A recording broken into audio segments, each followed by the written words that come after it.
Hi, I'm Armando. And back in November, probably about 2 or 3 weeks before Thanksgiving, November 2018, I released a video on Facebook Live and also on YouTube. There's a YouTube channel for that video that I did a presentation on called The Most Important Conversation You Didn't Know You Had, having to do with crisis and stress communications, and also how to keep from invalidating people by one, what we do, what we say, and how we say it, basically body language, tonals, and actually delivery of the message itself. And the reason I released that video, I did it as a public service. So we put it on our local mental health authority's website as well. Got over 800 views so far, still growing on Facebook Live. It's still there under the title "The Most Important Conversation You Didn't Know You Had." And also, it kind of hedges on the edge of when people start getting in crisis and thinking about suicide, contemplating that.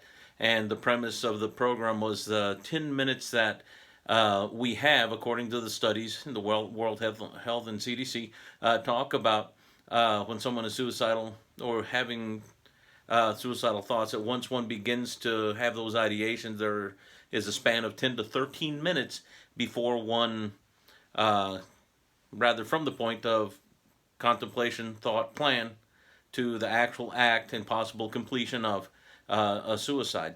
And even though this wasn't a suicide program, it was one that helps to work on communication and keeping from invalidating people. And we did it heading into the holidays because I wanted to make sure that we could try to minimize, somehow cushion, maybe lessen the blow of how people tend to manage during the holidays whenever they feel, one, isolated, two, like people don't understand them, and also three, like there isn't any hope or nobody cares. And many times, those things that I just mentioned right now are founded on what we're going to talk about today, and that is a misunderstanding. And we're going to show, I will show you, uh, what it is to be able to define communication, to help prevent those things from happening, to keep them from unraveling to a point of crisis or stress to a level where someone may not want to be here anymore because they're not only feeling invalidated but believing somehow they're less than, not cared for, or by themselves, or somehow beyond understanding by another human being. So let me go and start. The title of what this video is going to be, and this is going to be a short presentation besides, because I did say I was going to present some how-to skills, and this is the first one after that video. The most important conversation you didn't know you had. Um, that will show you some elements of how to improve communication. This isn't necessarily just for crisis or stress, but it works wonderfully whenever there is crisis or stress communication, or when communication do become a little unraveled, derailed, or maybe you've come to an impasse where you think understanding can't occur anymore, and where maybe things start getting a little heated, or maybe things are getting to the point where we're done. And these tools may be of assistance, and I've seen them work in very stressful crisis situations and also very low stakes situations, wherever conversation has not only flowered, but relationship and depth has come from that. And let me go and start. I'm going to be looking at my notes on the board, but I'm still talking to you. Here's the important part. I want us to understand that whenever we communicate with anybody, we have to understand that we have to define terms. And the thing that is the most important whenever communicating with anyone, anytime, is definition. Define, define, define. Cannot emphasize that enough. And whenever you see books on not only enhanced communication, improved communications, usually this is underserved, but this is probably the most important part of not only good communication, but enhanced superior communication, that we will call rapport. Rapport is something that therapists throw around, and we talk about it being a development of communication, but there's a communication level above typical communication, which is a default option that happens anyway. Communication happens at the body language level. At literally several hundred yards, you can already tell what the nature of communication will be like if anything is verbalized by a gut sense or gut feel. Our enteric brain is always on, and we have a sense of whether or not something is safe, not safe, this sort of thing. But what we're looking at is developing rapport. So we're going to use that term for better communication, enhanced communication versus just communication, which is the default that happens when we communicate message back and forth without effort, without intent. Rapport is one that requires that we have a little trust And that foundation of trust enhances communication to the level of what we now will speak about as rapport. So here's some details. How do you define? When somebody, one, is talking to you, we want to make sure that we're discussing the same thing, especially you're delivering a very important message. We many times will have what is called a presupposition. That means we have an assumption or a belief going into the situation or to the talk or maybe the communicating that's occurring rapport that we're trying to build. And we're assuming that at the very least they understand the terms we're speaking or we're speaking the same language. That really helps. But let's assume we're speaking the same English language, but we're not speaking the same understanding of term. This is what I mean by definition. So we must define, and define is also another way of saying clarify. Clarity is very important, but we have to clarify what do they mean. And an example would be, how can I clarify more effectively whenever I'm talking to somebody? And this isn't clinical speak, and it's not going to be delivered in the tone that I'm delivering it now. I'm delivering it because I'm instructing you on how to do this, so that way you can take it and use it. And this is something that you practice every day. It's not just during stress and crisis, but in every communication you ever make. By the end of the day, you will be so much better by just applying this one principle. And we'll speak about principled practice versus just continuing skillfully based on what you've developed versus not using a principle in the hands. And we'll discuss that in a minute. Once again, we'll get back to it. But here we go. We're talking about defining and clarifying. So if you're speaking to me, and let's say we're talking dog, you understand what dog is, right? I know you know that you've probably seen a dog at some point in your life. I have too. Now, whenever I'm saying dog, what kind of dog comes to mind?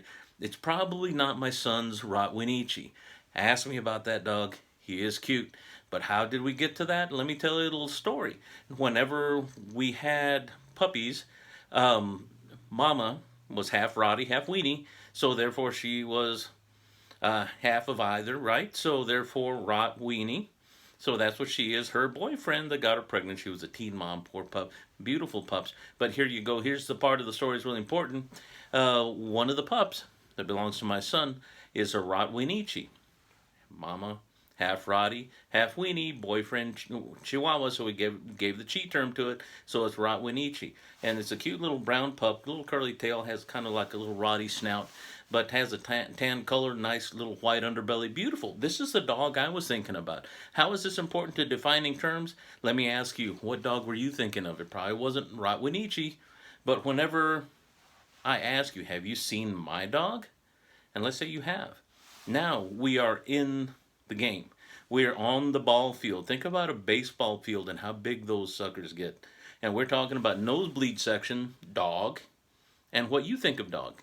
And let's think about the playing field, Rottweenichi, that's where I'm at. You want to play and talk with me? We got to be on the field and talking Rottweenichi at the same time.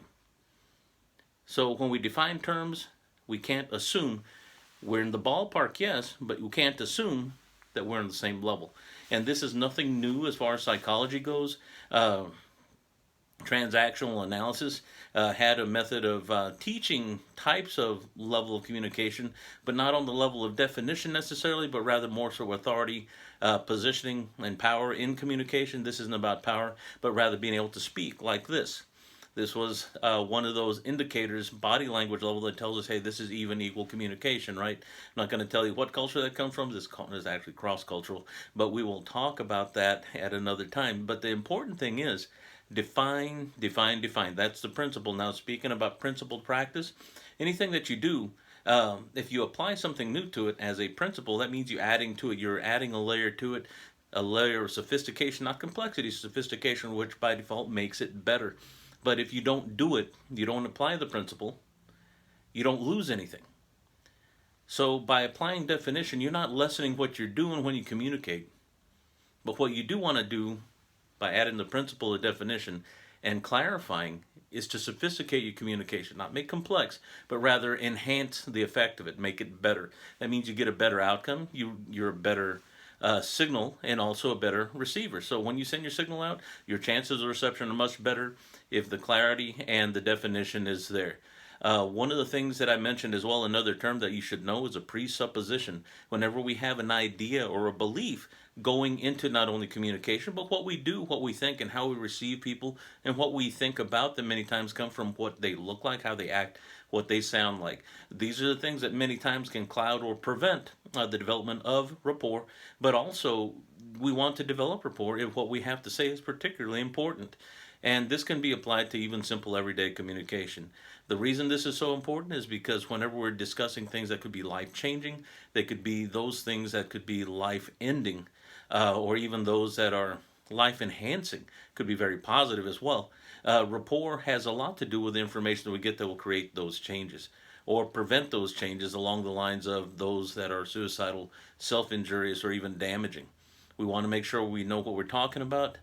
The mistakes that we want to make, we want to control. These are one of the controllable mistakes that we can actually rid ourselves of generally. Maybe not perfectly. It doesn't make for perfect communication, but it will make better communication happen at the level of what we call rapport. Once again, communication with a foundation of trust. So that's pretty much what I wanted to deliver today. That's a lot of information about a little bitty thing. Once again, a really good principle to add to what you're doing. If you're a good communicator, make your communication great. Make it better. Add this so that way we do three things. That's we survive, we thrive, and we win where it counts most. Not points on the board, but rather above ground sucking wind. It's about being better than survival, not merely existing, but rather enjoying and also trying to gain information, becoming better, being a better person today than you were yesterday, so that you can be even better tomorrow. And thank you for your time.